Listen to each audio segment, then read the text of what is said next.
Friday, November the 2nd, 2012, I posted Anachronism 1754, and it begins with an epigraph. Minivan, Ativan, moon in my hands. Joseph Lease wrote that. The running water is always nice. On lesser days, there is sleeping and further dreamlessness, birthday hands, shaking drowsiness in leagues. I can see the occasional passerby. Lots of gray squirrels Otto keeps calling Icarus, each squirrel. Mostly peaceful, cloudy, quiet, nice.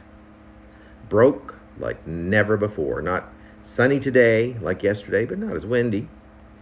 So soothing and beautiful. On location in Shakespeare Garden, ferns. Walk the small distance, neck glistening like water off a duck's back.